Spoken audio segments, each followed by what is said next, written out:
Hey guys, this week's podcast guest is Corey Siegel, the senior apprentice at the famed Greenbrier Hotel in West Virginia. Corey came down, talked about his startup in the culinary world, his love of buffalo food, and about representing the U.S. in the 2013 Bocuse d'Or. Let's get to it. Compression, like playing music and... It is, definitely. I just graduated the Greenbrier apprenticeship program, which is a 3-year program. Yeah, I graduated in October. Nice. And while I was graduating that program, I was also training for the Bocuse d'Or competition. Yes, which we'll so definitely... on, so on top of working your 12 to 18-hour work days, staying up all night working on your competition work, and training X amount of hours for the competition. Yeah. Yes, the 2 hours I have extra usually goes to music. That's nice. And yeah, it definitely de-stresses and helps me kind of focus on everything else going around. I feel like the drums, like just the rhythm and like literally hitting things, I feel like that just itself. Oh, it's great. It's such a stress reliever. And another thing, like focusing on, just keeping that click track in my head and just focusing on everything and nothing else matters except just hitting those drums. That's awesome. So how long have you been in West Virginia? It's 3 years now you've been down? Yeah, it's almost going to be 4 years soon. Wow. That's quite a trip. Yeah, it's interesting, coming from New York my whole life, and then going down there was definitely a change of pace, but a very, very beautiful change of pace as well. Yeah, I mean, I've seen pictures of the place. I mean, the area, it's gorgeous. The area around there is gorgeous. The people, the nicest people I've ever met in my life, and everyone there is just genuine about everything they do. And especially the Greenbrier, to learn as a culinarian is such an extraordinary place because you're literally in the middle of nowhere. Yeah. And you can go down and just focus on all of your food, and you have access to the butcher shop, making soups, stocks, charcuterie, anything you could possibly want to do, ice carving, and you really have nothing else to do except practice your craft. So it's is it kind amazing. Of like in the middle on its own, it's a whole village in itself. Okay. When I first moved down there, I asked one of the girls, I said, where's the nearest Starbucks? They said, oh, it's right next to the mall. I was like, great, there's a mall. Okay, how do I get there? Well, just follow that road about an hour and a half and take a left, and you'll be right there. I said, excellent, That's ridiculous. But yeah, I mean, we have, about 20 minutes outside of the hotel, there's not much at all. A lot of forest, and really anyone that lives there works at the hotel, unless they own a small business. And you're just there. They have everything. They have the carpenter shop, the paint shop, tinners, the whole UPS service, shipping, food. If there was ever, we have our bunker. So if there was ever a nuclear explosion, we hide out in the bunker. We have our food storeroom downstairs. I love the bunker. Again, we're gonna have to touch on that. But yeah, that's fantastic. Like it's the whole place is just mind blowing. You have 750 rooms plus I think 300 housing properties, whether that's cottages or rental homes. Wow. And it's a massive place. And like I said, anything that goes wrong, you need there's a problem with the shower. Yeah. You have your plumber, but then you also have the metal guys who can come and cut and weld pipes, and then if they need a whole new shower built, you have the masonry guys and the tile layers, like everything is there. It's insane. That sounds ridiculous. Just thinking of thinking of something on that scale. I've been to Chautauqua Institute, and it's kind of like that, but nothing to that extent. So how often? So you're from Amherst, right? I was born in Albany, New York, and now I was from Buffalo, New York for 10 years. Okay, and so you grew now up I'm here in West for Virginia. A good chunk, yeah. Half of my life was spent here. Nice. How often do you get to make it back to Buffalo? I try and come back at least once a year. Yeah. It's such a great place, and all my friends are here, so it's definitely great to come back as often as I can. But how busy I've kept myself on trying to push and excel forward. It's very hard to get up here. Yeah. So even, we just finished the competition. I said, I'm going to go to Buffalo for 2 weeks. I'm going to go to California, maybe do some traveling. And I'm already, 6 days later, have plans to get back to the hotel and, keep working on the next goals. Wow. So, yeah. No stopping. Yeah. I mean, so I've seen through your Instagram pictures, you've been it's been a greatest hits of Buffalo eating wise. I feel like you're making sure your moments here you're getting all the touch. Oh yeah, I'm making sure I'm fed well while I'm here. I mean, going to Duff's the other night, or for lunch the other day. Yeah, I was just so happy. I was waiting for the theme song to come on and just start playing like Chorus of Angels. Yeah. And then Mikey and Jajeski went to all his spots. I saw James was showing me some pictures of your ridiculous 9 courses or whatever you guys had. He really hooks us up, and such an amazing chef and entrepreneur, opening all these restaurants, and really helping strengthen the Buffalo food scene. It's awesome. Yeah. How did you? So I'm assuming you got your start in the kitchen while you were in Buffalo. I did, yes. Now I know you worked for James. Was there anything before that, or Subway? Yeah, I worked at my first food job, I guess, was I worked at a pizza place, Nick's Pizza. Okay. It closed down several years ago. It was right around the corner from my house when I was like 14. Yeah. When I was legally able to get a job, I went to Subway for a couple months. Nice. And Chef James Roberts picked me up at one of the local ACF meetings. Okay. Said, why don't you come try this out? See if you like it. And gracefully he took me under his wing, and between him and Scott Steiner from the Harkness Career and Technical Center, where I was also training in culinary arts. Okay. The two of them just really helped kind of nurture me and just start fueling the fire at an early age. Yeah, I mean, as we've gotten to know James, his huge thing is like mentorship and like educating. Absolutely. And like I've seen like videos that he's done about like showing like him talking to other kids, and just talking to him here, like that dude could inspire me to like do whatever. Like that dude, he was made to be either like a motivational speaker or a teacher of some sort. Well, I think what it is too is he's so passionate about what he does. Yeah. And just like anyone, whether you're a car mechanic or a chef or you paint houses, if you're super passionate about what you do, you want to tell everybody about it. Yeah. And that you want to teach the next guy and make everyone else better, and you want to share ideas too. Yeah. And people that are that passionate, and he'll tell you, you never stop learning.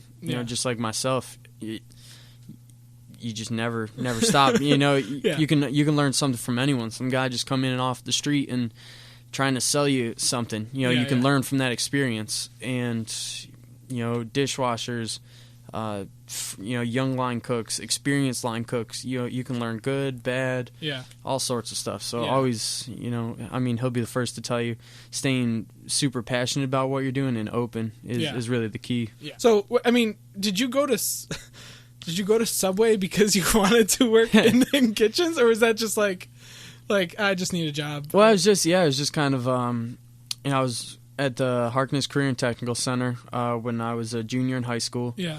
And starting to really just get my bearings around, what is cooking. And I just really needed a job. And, they were just opened a Subway right around the corner from my house. So it was just kind of a way for me to make money. And I actually learned so much working there. A lot about, sanitation and hospitality, dealing with coworkers, with customers, treating them as guests, not just, as, it's just another dollar in the bank. So even my experiences there, at this 15, 16-year-old working at Subway, I really, really learned a lot. And, keeping open, really being able to carry those things through. Yeah. I mean, when you went into that program in your junior year, like, were you already set that, like, I want to work in the culinary world? Like, was there something about your upbringing that, like, you enjoyed food, or? Well, both of my parents are in the food service industry. Okay. My mom graduated from the Culinary Institute of America, the same school I went to. And, we would go out to dinner every night, or she would have meetings with her bosses and bring me along. And you're just hearing about P&L statements and payroll and, Dynex and tray line, and listening to all these food terms. And, I've learned how to manage and run P&L statements at like 15. So I'm able to like, calculate food costs and all that stuff. And nice. You had like almost like an unfair advantage, like going into this thing. Yeah. It's like in your blood or something. Yeah. And then, just like I've heard from a lot of other chefs, and I don't want to call myself a chef, but from other food personnel, that a lot of it started from troubles in school. And I absolutely hated going to school. Nothing against my teachers or anything, just something about it. I just didn't like being contained in that environment. And when I had the opportunity to go to the the technical center, I only had to take like 1 or 2 classes at my high school, Nice. and then just cook all day. So, Nice. man, this is great. This get me out of school and be able to follow my parents' footsteps. This is perfect. It's a home run. Yeah. And when I got there, like I said, Scott Steiner really just kind of saw how passionate I was about it and how I wanted to learn, and was kind of listening to everything he had to say. Yeah. And he really took me in and was taking me to events and Nice. and just kind of pushed me into the real world. So what happens after? What was the next step after Park Country Club then? So after Park Country Club, I graduated high school, and I believe 2 weeks after I graduated high school, I went to the Culinary Institute of America. Oh wow! So yeah, a lot of my friends. I actually graduated college before my 2-year program, before some were even done with their first year in college, because I dove right in 3 weeks later, and it started off at the culinary school. So I went to the CIA right after that, and while I was there, we had to do a 6-month internship, or what we call the externship, that I did at Westchester Country Club. Okay. Under Master Chef Ed Leonard, and came back to school, graduated, where I met Chef Richard Rosendale, and he told me all about the Greenbrier and the apprenticeship there. So then the same day that I graduated, I got in my car, drove down to the Greenbrier, and wow, and I'm still there now. So. Wow, damn, that's pretty quick succession there. Yeah, it was. I was already in. Like I was saying, I've done my 3-year apprenticeship program, as well as my 2 years at CIA. Yeah. And some of the kids I went to high school with are still in college going for their bachelor's degree. What, you're 22? 22, yeah. Yeah, Jesus Christ, man. So, yeah, it was a pretty fast-paced program, and the knowledge that I gained through both of those experiences was incredible in such a compact series of time. Yeah. So was there any shock to going to CIA? Like, obviously you had worked in I know Park is a pretty intense thing. He expects a lot of us people, and you're working crazy hours. Was there any part of CIA where you're like any overwhelmed, or were you just like jumping in head first, like eating it all up? It was all excitement. Yeah. I wanted to learn as much as I could. When on the weekends when everyone was partying, I'm sitting there with my friends. We're challenging each other. Hey, who can make the best biscuit? Who can make the best shortbread? That's and awesome. we would just, we weren't very strong in baking, so we would go to class for cooking, and then we would try and bake in our off time. Okay. To try and push ourselves to grow, and definitely you went head first, man. It was definitely just sheer excitement, and and I understood that fast track that I was trying to take, and trying to gather as much information as I could, while just trying to keep all hands and feet inside the car and just ride that roller coaster. What was it about? Because you said you went on your externship to a country club as well. Was there a part of you that wanted to test the more public restaurant field at all, or is there something about the country club thing that you feel more comfortable in, or that you like more? Absolutely, I do want to do the the private, the smaller dining restaurants. Yeah.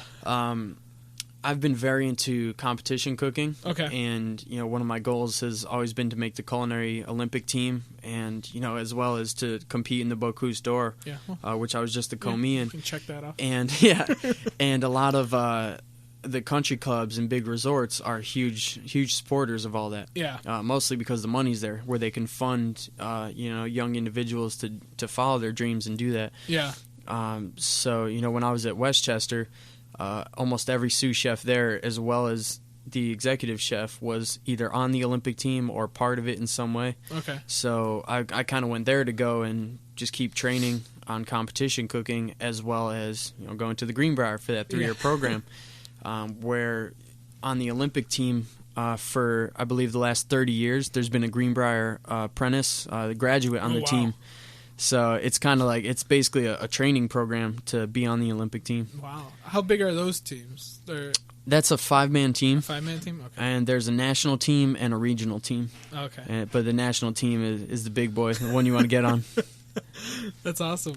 Is there what is it about the competition cooking that like you enjoy so much? Obviously winning feels good. Mm-hmm. No, everyone wants to win, but you know, the reality is there's a lot that you don't win. Yeah. I've had my share of wins and losses, and the biggest thing that you gain from them is just the education.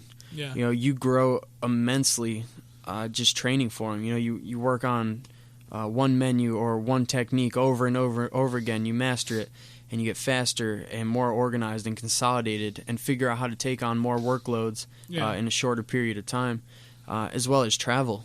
You know, by training in this competition world and getting put into this Bocuse d'Or competition, just this year, you know, I never really left New York until I went to West Virginia. And I was able to go to Chicago, Texas, California, Phoenix, Colorado, Belgium, France twice. So it's just kind of, you know, New York City several times. So it was definitely, I mean, competitions are so well worth it. And, you know, the time and dedication that you put into them, you know, you get paid back, you know, 110% easily. Yeah. So yeah, that's why I love the competitions. And you know, like I said, it's, you know, obviously everyone wants to hold that medal up, but in reality, once you win it, they all just go sit in a shoebox in the corner somewhere. So, you know, you might as well, win or lose, you might as well take the most important part of it, which is the education and friends and all that you made along the way. Yeah. I mean, when you're cooking like a service at Greenbrier, as opposed to like going to the Bocuse, like, is your mindset different from just a service shift to a competition shift? Like, is there a part of you that just like hones in and focuses, or do you think like there's that like prime time, I guess? Yeah. Well, I mean, when you're you know, depending on which restaurant you work in, but when you're online, you know, it's a little more relaxed. You know, I don't want to say more fun, because I have a blast. I have a blast cooking competitions. A lot of people get very stressed out, but for me, it's very, very fun. You know, being under all that pressure. But you know, the way we look at it, one of my sous chefs at the hotel taught me, you know, every plate you put up, you're competing against yourself. Yeah. You know, and they say gold medals aren't won, or silver medals aren't won. You lost the gold. Yeah. You know, so it's like every plate that you put up, you know, you should be striving. Is this the best possible plate I can do? Is this gold medal? And you should feel great sending out each plate. Yeah. Which is the same thing when you're doing the competitions, because if you apply what you do in both aspects, whether it's when you're doing competition and figuring out how to consolidate your stations so it's very, very clean, you can take those same aspects and put them onto your station during dinner service to have the cleanest station on the line. Yeah. You know, and really help you stand out from the others. Yeah. As you look at it, there's, you know, millions and millions of young culinarians coming out from culinary schools all over the country and the world right now. Oh, yeah. And you need something to make you stand out from the rest, where I definitely feel I've learned so much from the competitions that you can put in everyday dinner service easily. Yeah. So how long ago did you know that you'd be competing with Richard in this year's Bocuse? Like, that was 2 years ago. It was in February. Yeah, February 2 years ago. So shortly after the last Bocuse, I'm assuming, or yes. Okay, because it's every 2 years. Correct. And this was the 14th one. I'm not sure the exact year of which one this was. I think it was like 1990. I was looking it up because I was explaining it to somebody, but whatever. I know. The US has competed 14 times. Okay. I'm not sure if they've been in all of them or not. Yeah, yeah. But so you had a full 2 years of preparation that you knew you were going to be competing for this, but first you had to pass the US. Right. So you had the first year of the training was, you know, training for the finals in New York, where we had to compete with 3 other chefs, you know, and train just as hard. And once we captured a spot that we were going to be representing the U.S., we came back to the Greenbrier and kind of sat down, had a whole game plan of what we were going to do. And it was really cool to see how kind of everything we talked about panned out. Yeah. You know, he said, you know, if we win this thing, we're going to put our face on the side of a truck when we're over there. I said, I saw that truck, yeah. I said, that's awesome, and you saw the truck. I got to drive it. It was very fun. How is it driving a truck with your face on it? It's interesting. You know, you see everyone kind of turning and looking and pointing at your truck, and you're like, you know, what are they looking at? And then you're like, oh yeah, I have my face on the side of a truck. So it definitely draws some attention. I love it. So when he told you like that he wanted you to be his commis, is it commis? Is that commis? Commis. Yeah. I'm from Buffalo. I can't pronounce anything. I mean, obviously you had known about the competition before that, so you knew how big of a deal this is. Right. I mean, like, I think the site like crashed. I was trying to watch it from work, and like everything just went down. Like it was so popular, and like watching Eater and stuff like that. Like, so did you realize like oh, I gotta like this is gonna be intense? I didn't buy any. I knew how intense the competition was, and I was very, very excited for it.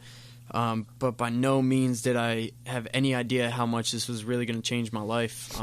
All the media exposure, all the traveling, all the the education that I got, and I mean, I saw like pictures of you and Richard like with like Thomas Keller and like Grant Achatz. Oh, and, it's like, insane! It's insane. Like these are like some of the biggest chefs in the United States. Like, yeah, it was. I mean, the whole year was just a whirlwind of unbelievable eating, going to some of the greatest restaurants in the U.S. and in the world. We had dinner at restaurant Paul Bocuse in Lyon, France, and that meal alone changed my life. And having on top of that, having Chef Paul Bocuse come sit down next to you while you're eating, and he printed out a menu with our face on it, and then gave me an iPhone cover with his face on it. It was just like, oh, is that like, right there? This is it right here. And it's like, when is it gonna stop? And I mean, did you have to? Was there any point where you had to like be like, all right, cool, like? I mean the whole year. I mean, I'm still trying to figure out like what happened this whole last year, and I keep going through pictures and talking to people and kind of telling my story to kind of make it real. For right now, it's just a dream to me that I just had, and. When people ask me about it, I love talking about it because it makes it feel more and more real. Yeah. Like it actually did happen, which it did, but it's hard to fathom that. It's going to be one of those things like in a couple months, you're just going to be like, oh, damn. Like, like that was kind of ridiculous. Yeah, like, wow, that was cool. But definitely keeping, I'm training right now to compete in several years. My plan right now is 6 years out. Okay. To try and do the competition as the candidate. Oh, nice. Where I'll need to find a little guy like myself and the commis. Yeah, the commis. Nice. That's insane. I mean, I was watching. I think it was CBS did it was like for 60 Minutes or something like that. They recorded to you guys, and I saw like a video of you shaving ice with like a. Was that it? Like, that one was Bon Appetit. Oh, Bon Appetit. Okay. Yeah, and they those guys were awesome. And they came down. I was out there like 4 a.m. with them, carving all the ice, and I had to work at like 6. I remember telling them like, I can't really finish this thing because I have to go to work. It's almost 6 a.m. So is that why you kicked it off the? That's why I kicked it off the dock. And if you watch it closely, it is the back is kind of unfinished. Nice. But we were just, we were working all day on the competition, and we had our board members down there, like Chef Thomas Keller, Danielle, Balud, and Jerome Bocuse were there. Insane, so we had a board dinner for them. We put up our whole platter of food. Yeah. Then there was a dinner afterwards where we all got together. So by that time, it was midnight. I pull out the blocks, let them temper. It's 1, 2 in the morning by the time I start cutting. And then, 4 o'clock runs around. I'm like, guys, I got to go home and change. Jeez. Where did the ice carving, where did that come in? Like, is that just something that was you just picked up someday while you were down there? Yeah, as part of our 3-year training, you're as much as required, but very encouraged to carve ice, where we make our own ice blocks there. Okay, so it'd be like a jack of all trades, so to speak. Yeah, exactly. It just makes you more valuable when you go to a property to be able to say, hey, instead of you having to buy a $400 ice carving, you give me $50 to order the ice block in. I'll do it for free because I love to do it. Yeah, and you're saving your company money, so it definitely makes you more valuable to them. Nice. I mean, you say like Thomas Keller and Daniel Balud, like to a foodie or anybody who's interested in food, like these are like ridiculous names. Like you're meeting like people who are on TV and have like 10 restaurants. Is it nice though to have like friends who aren't in the food industry?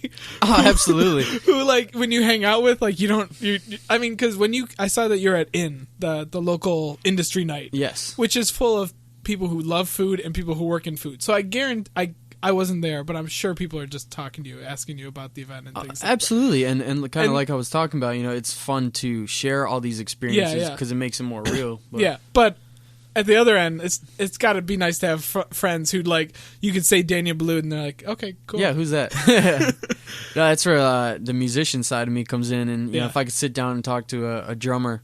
And I could sit there for hours and just listen to him talk about what he loves to do. Yeah. And ask me a question and go, hey man, I'm just here to talk and just listen to something, And definitely, it's definitely nice to have a break and find other things that you love and be able to just have a conversation about that stuff. Yeah. Where it's not just like, oh, I make my risotto this way, you make yours that way. Oh, I make it this with that. Oh, well, that's not really risotto. And after a while, you're like, all right, man, we all know how to make risotto. Let's just hang out. And that's not by any means talking about, these higher chefs I've been able to work with. No. But even, my friends that I work with in my class at the hotel, where everyone's just so excited that all they do is talk about food.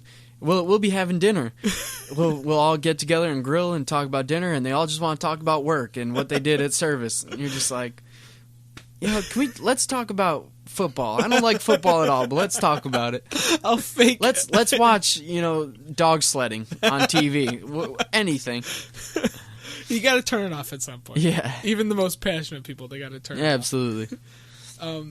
That's so as you're planning for when you guys win the US and you're going to the finals, how early into it did you guys know what you were going to do up to the competition? Like, because obviously there's secret ingredients that you're not very familiar with, or they don't tell you like a couple. Right. Well, so up until this last competition, when they changed a lot of the rules for this one, they changed a lot of it. It wasn't just like we're going to try and change one or two. There was a lot of rule changes. So it was definitely difficult for all 24 countries to be on the same page. Yeah. But usually they would announce the winner, and they'd say, okay, for the next competition, you're doing chicken and turbo. Okay. And so you had 2 years to know exactly what you were doing. Yeah. And some of the European countries like Norway and Denmark, Sweden, for 2 years, they'd be working just on, winning this competition. And I've heard stories of some of them that, that is their job, is just to win the competition. Yeah. So they have 2 full years, where this year they tried to change the rules again, I think, to make restaurant chefs and some of the countries that aren't as fortunate to have the facilities that the other ones do a better shot by more spontaneity. Okay. Where they announced that it was beef 6 months ago, 6 months prior to the competition. Yeah. And turbo was the fish. Turbo and blue lobster, they announced, I believe it was like 2 months before the competition. Yeah. And then the night before, you went into a market where you were supposed to pick out ingredients for 2 of your garnishes on the fish plate. Okay. Wow. So it was, it was fun. I mean, how many variations do you think you guys messed with from the time that you knew you were going to the time you got to Lyon? Like hundreds, hundreds and hundreds. I was up there. Like I said, I was doing the apprenticeship program, and I was using ideas that we've been working on for our program for France in my apprenticeship for just more practice. Yeah. Because it was kind of silly to do.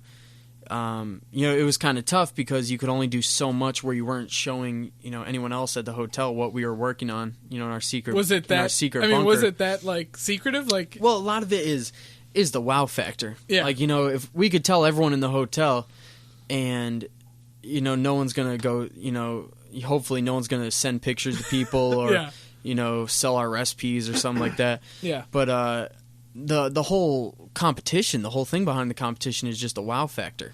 When you see those platters come out for the first time, you want everyone to just say, wow. They are, I mean, so this was the first year I became familiar with the event, and I was looking at like the plates, like that is some fancy stuff. Oh, man. It's a lot of work for 5.5 hours. Yeah.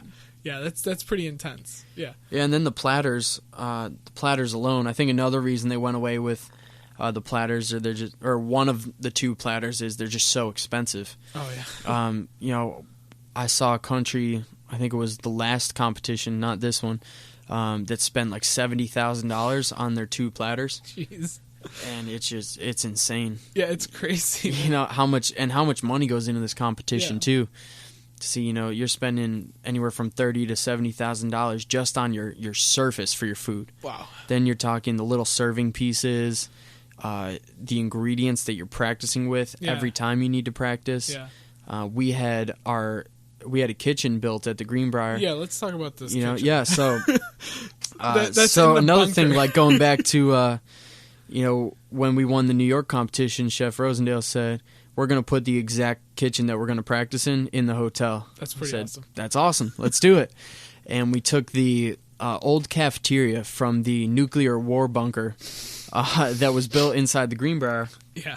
And we took it and we talked to CSX and told them we wanted to put the kitchen in there.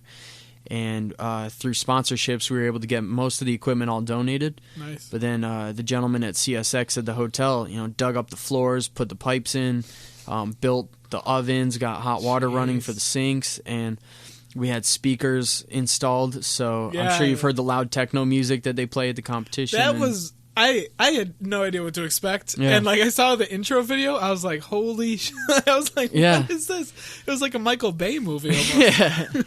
Yeah, so while we were practicing, we had loud, techno music, and they were announcing in French and English, and you could hear all the other countries screaming, and so it was, just the idea of having that practice facility, is, that's all just to get you to the starting gate, to even have a chance. But you look at practicing in, the restaurant's closed for the night, so you practice in this kitchen that's, it's not laid out exactly, and there's no noise around because everybody went home. And it's a totally, totally different environment.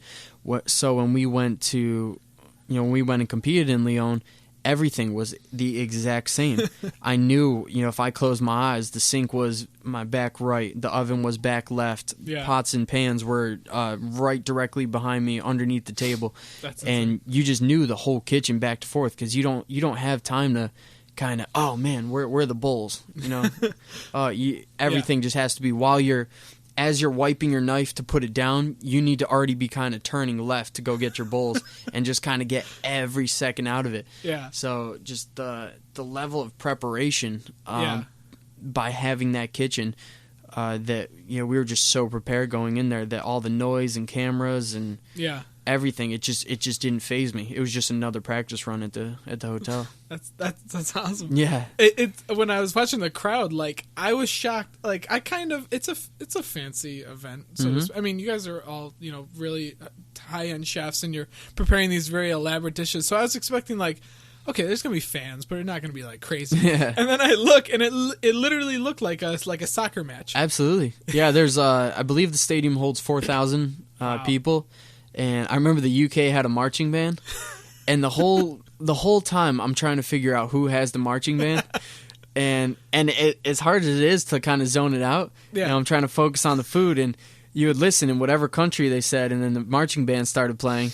Eventually I figured out it was the UK, and they had the whole band. I was like, wow, those guys are awesome. Yeah, that's like a whole level of dedication right there. Yeah, and it was really cool to see. Obviously when you're cooking, you hear little spurts of things, as much as you try and drown it out. But Japan had spoons, and when their fish plate came out, they were clanking them, all chanting Bon Appetit. And Norway was chanting something. I didn't know what they were saying. But you could hear it every time, and you say, okay, that's Norway. I don't know what they're saying, but that's Norway.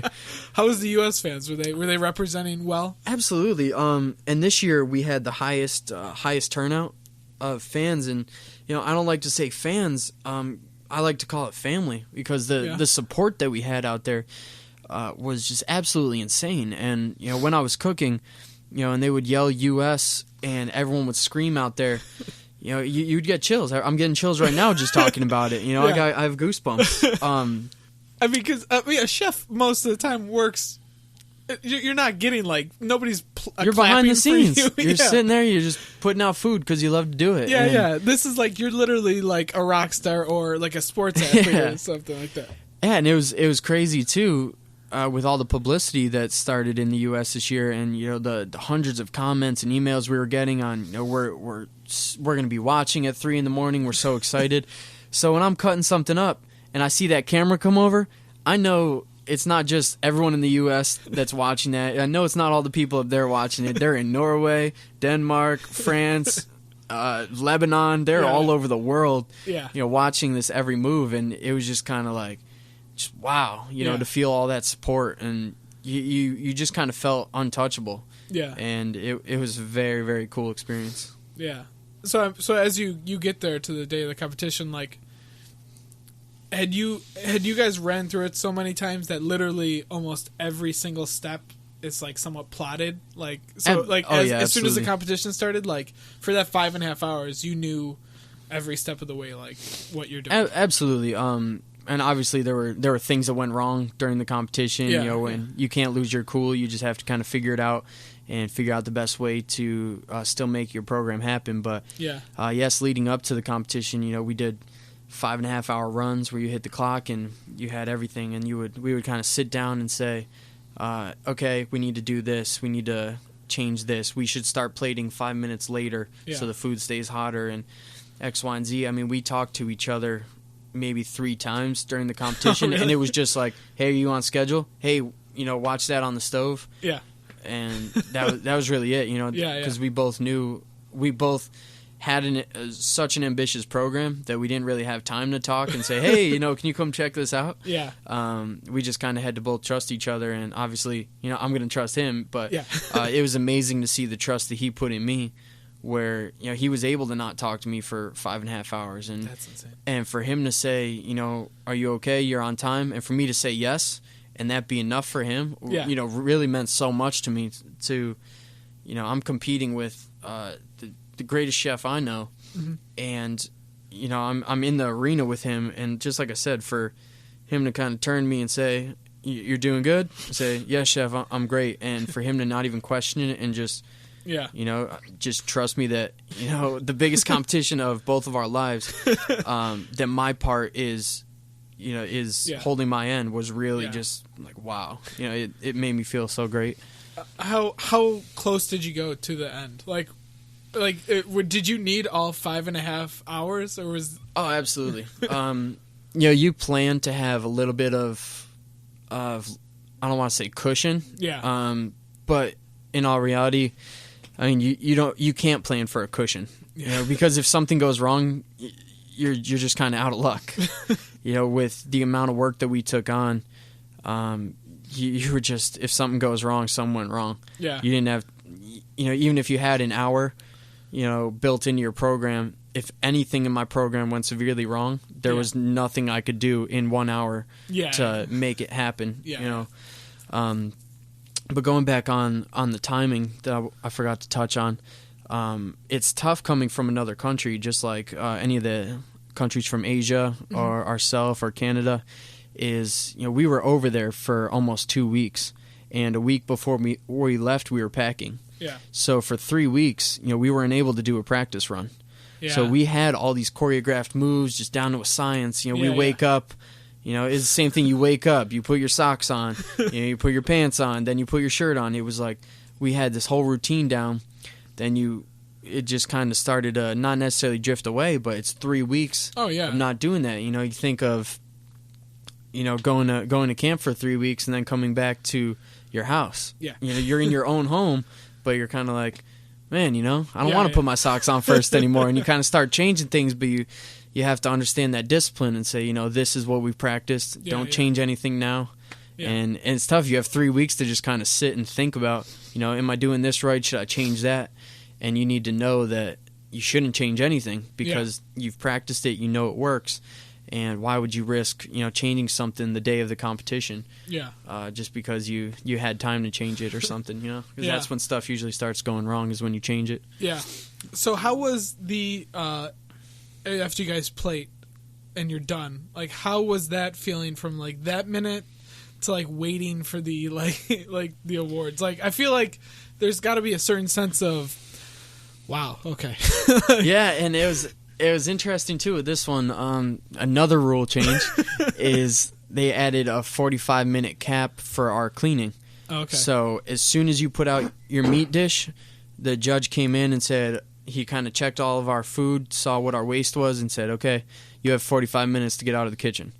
So is that like a score too? Like yes. So you had to leave your kitchen totally perfectly clean the way that you walked into it before any of your equipment was there. That's in 45 minutes. Damn. That's a lot. That's a lot to do. So, we put out our meat platter. Chef Rosendale went out to slice everything, and I couldn't even wave up to my mom and say hello. And I could hear my parents yelling and everyone yelling and clapping. But you didn't have time to even look up and wave. You just I'm just grabbing stuff and wiping counters down and trying to consolidate. Yeah. And then, so that part was interesting too, where, we just put up, because when we were in New York, we put up that food and we turned and kind of hugged each other and it was great job. But then it was just kind of like, all right, we need to clean. Let's keep going. And then we cleaned and we went, we got signed off. We went into the back waiting room. And just sitting there, honestly, the stress of like winning or losing wasn't even a thought. No. I literally felt like I got hit by a Mack truck. You're kind of hunched over for 5 hours, so my back was just shot. My knees from the agility running back and forth to the stations and out of the kitchen and back into the kitchen. They were starting to fill up with like fluid and get really sore and.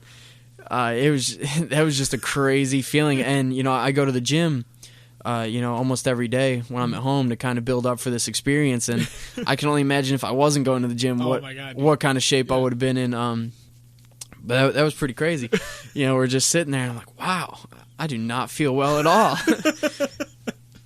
And then, then we're standing in line behind the scenes and, they're handing out the flags and they start calling the names and you hear everyone clapping. You're getting the chills again. You're like, wow, you're like, I just represented the United States. Yeah. That's really cool. You had the flag and everything too. Yeah, and then one of the coolest parts of the trip is Chef Thomas Keller kind of turned to everyone and said, I think Corey should carry the flag. And I was just kind of like, yeah, I think I should too. This would be awesome.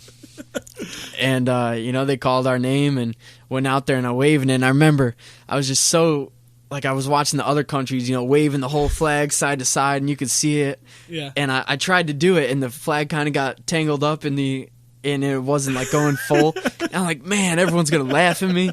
This kid can't even wave the flag. And this is my moment. Yeah. So I was like, man, this was my moment. And the flag's not even waving right. And then we're standing up there and, your heart's racing and you don't know what's going to happen. And, it was wild. And to hear some of my friends say like, man, that was the coolest thing when we saw you carry the flag. I was like, did you see, did it look like it was waving? Was it not waving? Was it, how to look? That was a very, very, very honorable part of the whole program and just kind of just wow. Yeah. I mean, so anyone who doesn't know, you guys finished seventh place, yes. Yeah, which I think is the second best the United States has ever finished. We've come in sixth twice. Oh, okay. We did have a 12-point deduction for a piece of equipment that we were using. There was a lot of confusion in the rules, which would have placed us in sixth, ahead of Sweden. Another thing, with all the rule changes and getting all 24 countries on the same page, it was a totally different competition. Yeah. And were there people there who had competed other ones who were just talking this is not, or people who had seen it? Yeah. I mean, there was a lot of positives and negatives about everything. It was tough because there were so many rule changes. Yeah. And to get everybody on the same page with every single rule was tough. There were several pieces of equipment they tried to take from us in the beginning, and we said, here's an email that says we're allowed to use this. Yeah, and I can't imagine the logistics. It was very very very difficult to just kind of watch it all unfold, to see see all these countries trying to deal with all the same new rules, and especially with language barriers and things like that too. Oh, absolutely. The other countries that were there, I can't imagine how. Absolutely, a lot of them do speak English. Yeah. But definitely, you're trying to explain to someone who is from France and very, doesn't speak English very well. Yeah. And you're trying to explain to him this, that, and that, and it is very tough. Yeah. But on the topic of the 7th place finish, in our eyes, we didn't finish 7th place at all. Not in, we should have won or anything like that, but the impact that we made on the competition, and there were so many people rooting for us. Yeah, and I mean, you guys were pretty popular. I mean, I saw a lot of videos and articles about you guys. Like, I was really impressed with how pumped everyone was about it. Yeah, the excitement behind everything, and getting the exposure. Yeah. We had the largest, like I said, family turnout this year. Yeah. And we, there was nothing we did where we say, oh, we would have done this differently, or, we burnt the consomme or something. Everything went as we wanted to do it, and we really, really made a huge impact. We had so many great comments from all the other countries. Nice. And like I said, it was just tough to. It was tough for everyone, not just us, to really take a podium spot this year, because there were so many rule changes, and there were topics of specificity, and they wanted to see countries cook their own food, and instead of all cooking like classic European French. Yeah. And sanitation, how fast you clean your kitchen at the end. Waste. Are they going down to the like? Are they doing germ analysis? No. But I mean, if you're breaking down, this year it was beef, and you're butchering your beef, and you put the beef away, and on that same cutting board you start cutting carrots. Yeah. You're gonna say, "Come on, man, take a couple seconds and sanitize your board." Yeah. Does each kitchen have a judge, or is there kind of somebody just walking around? There's there's 4 judges, I believe, that went around. They were the kitchen proctors. I see. But there were, like I said, there were just a lot of changes this year, which was definitely very difficult for any country, whether it was Norway or us or Japan. Yeah. To all get on the same level of how do we even judge this thing? Yeah. And it didn't pan out how we wanted to on the score sheet. Yeah. But like I said, there's nothing that we would have changed going into that one. No. So, we'll look at whenever we get the scores, we'll see what areas we can improve on, or X, Y, and Z, and just keep looking towards the future, and we'll get on that podium. We definitely will. We just have to keep pushing and figure out what are we missing. Yeah. So I guess let's talk about post Bocuse life, or at least temporary. So you're in Buffalo now. You said you're going back to the hotel after this. Yes. I mean, was there a consideration of what your next step was? Were you thinking about going somewhere else, or it seems like after an event like this, your name is out there. I feel like a lot of opportunities are available. Oh, definitely. And after the crazy last 6 years that I've been through, I kind of said, when the competition's over, I'm gonna just kind of really enjoy this year. I'm gonna do some traveling and go visit some friends. Maybe do some more things with music. And it was just kind of as soon as they called, as soon as they said France at first place on that competition, I was just kind of we need to beat these guys. And it just kind of, I was like, I can take a break later. I was just like, we need to, and I went right to Chef Rosendale. I said, okay, how do we beat these guys? Do I need to start training 6 years out for this thing? Yeah. Are you doing it again? So, he brought up trying out for the culinary Olympic team. And if you don't know about that, every 4 years in Airfair, Germany, there's that 5-man team that competes, and they train for about 3 years to get ready for that. And the tryouts are in June. The first phase of the tryouts are in June. So that's definitely one thing I'm taking into consideration right now, is getting my application together and talking to some past members of the team, and seeing if one I would have to work really hard to try out and hopefully make the team.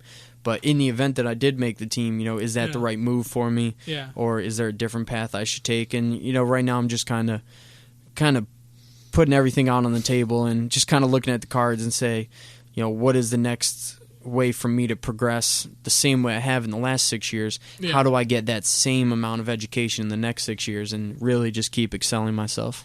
Damn, man. You're gonna be busy. Yeah. You're not slowing down. That's awesome. Yeah. Man. Well, I mean, great job representing the United States. You guys killed it, and I was so happy to see a Buffalo kid up there, and thanks for coming down here. I really appreciate it. Absolutely.